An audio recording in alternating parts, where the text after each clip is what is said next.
Okay, is it recording? Okay. Okay, so today we're going to do a sock bun on Brenton's hair. I will post later pictures of how to do it on, if you're like me and you have shorter hair and some more layers. Brenton has a lot longer hair than I do, not as many layers, and her hair is also a little bit thinner than mine. So we're going to be using a larger donut. You can get these at pretty much any store that sells hair care product. Ooh. Any store that sells hair care products, like I know Claire's has them. Pretty much anywhere you go probably will have them. You can buy them if you have darker hair color. We both have blonde hair, so we have the lighter colored ones. You can buy them different sizes. Mine is a little bit smaller than hers because my hair is a lot shorter. So if you have shorter hair, you might want a smaller one, unless like you have really, really thick hair and not so many layers and you can cover it all up. So I know, and then also if you just have a regular sock, you can just cut off the toe of it and just wrap it into the into like the donut shape and use it that way. That's probably better for the roll technique. We're not going to be doing the folding roll technique. We have a little bit of a different one that works better for our hair. So if you have thinner or shorter hair, this probably is going to work better for you than the roll technique, and it won't like stick out as much and you won't have to hairspray down. So we've already taken a step in putting Brenton's hair in a high ponytail. We put it a little bit higher than normal just for the purposes of this video. If you like your bun really high and like right on top of your head like I do, you can put your ponytail almost all the way to the center of your head, or you can put it back a little bit further if you know going for like more reserved look or something. But probably if you're just going out, or maybe for a wedding or a dance or something, up higher may be a little better. You can put like more accessories and stuff. So I'm just going to take Brenton's ponytail, take the donut right down the top of it, just smooth it up as we go.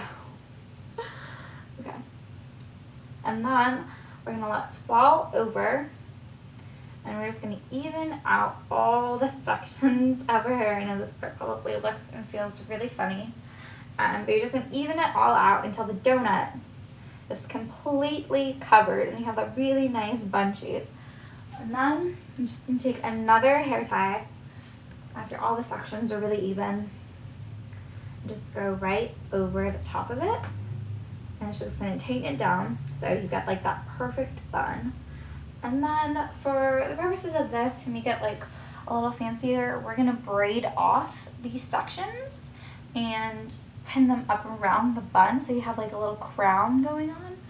So I'm just doing a regular 3-way braid on probably about 3 or maybe 2 sections of Brenton's hair, and then when I go to the front I'll explain the way I braid. You could probably do like a really like maybe like a French or a fishtail if you're really good at that.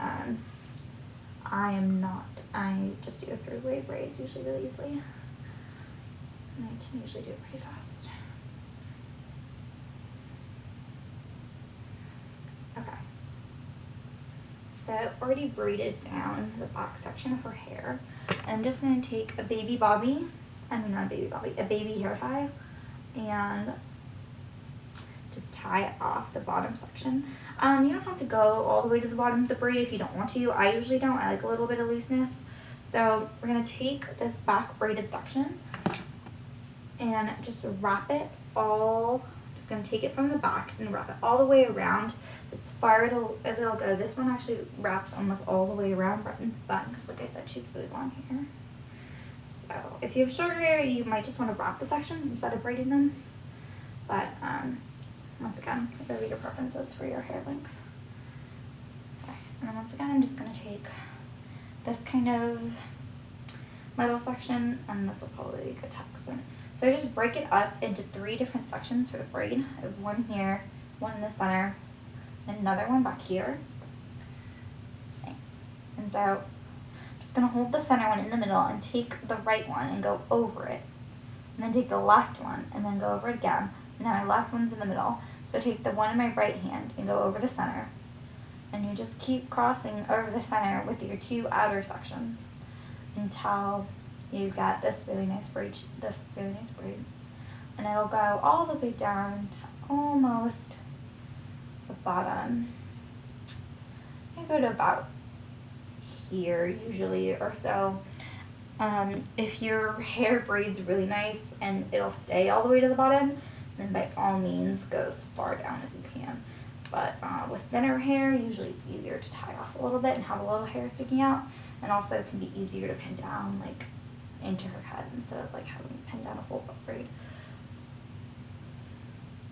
Okay, so I'm just going to take this one, and once again I have like a little back section sticking out, so I'm just going to go across the back again and up to the front and just pin it right underneath where that first braid is. So she has a little bit of like a braid crown going. So her 3 braids are going to crisscross, but it looks really good. Like, it looks fine. It just looks like you have a really complicated hairstyle that probably only takes you about 15 minutes or so. Okay, so now we're going to do the front section of her face, and we're going to have her turn for this part. And once again, you can probably also see me doing the braid on this part as well. Yeah. Okay, so this braid's probably going to be her thickest one, so it'll probably be the majority of what you see.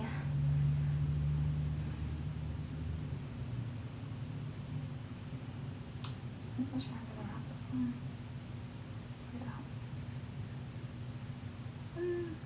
This middle section isn't. The middle section isn't thick enough, so I have to thicken it up just a little bit.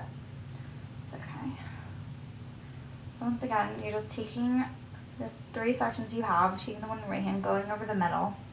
Once again, same thing with the left, just going over that center section over and over again.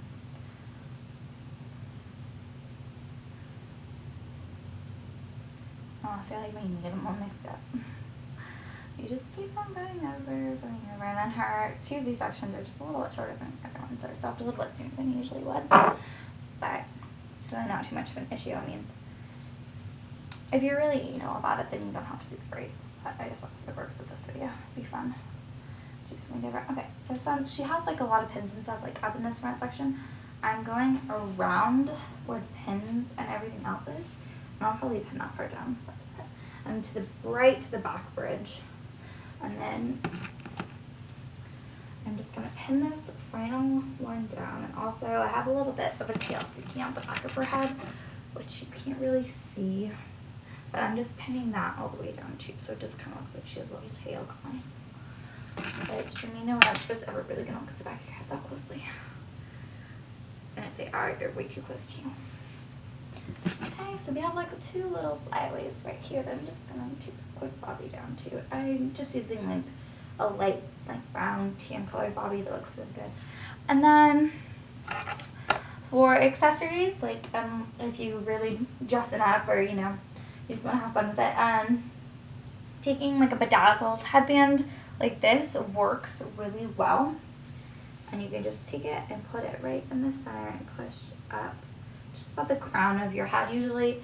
And I mean, if you're really good, you can also poof this section, I guess, and pull it up with like your teasing comb and do like a little poof to your crown. What I like to do is I like to take a bow. Usually I use pink, but we have white today. So if you have a bigger bun like this, a smaller bow looks really good. But once again, if you're like a cheerleader or something, you love big bows. Bigger bows also work too, like more prominent. Choose a color that goes good with your hair or your skin tone usually, because like if you're really, really dark and you have like if you have like black hair and you have a black bow, you're not going to really be able to see it. So you might want to use a white bow or something else. But you just take the bow right across the crown front of the bun and just clip it in. And then also what I like to do is I like to take it and go right to the back of it, so there's a little more pizzazz going on the back, and also another really good way to hide bobby pins if you're trying to hide something, you know, you have some flyaways down or something. And I'm not gonna spray her whole head, but if you have really, really frizzy or flyaway hair, what a really good thing to do is before you start this process, get some lotion, or if you have like a humidity gel or something, to just go through your whole hair and just slick it. Or you can just hairspray the crap out of it when you're done, and it'll pat down any flyaways. So if I was going to spray your hair, I'd spray it down and then just go through and smooth it all out. which usually works really well for this, but your hair is just really, really stiff after.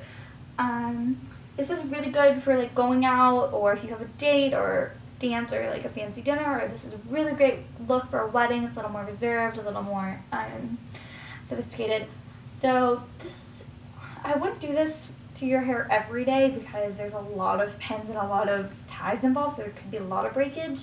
But I think every week or so, if you know.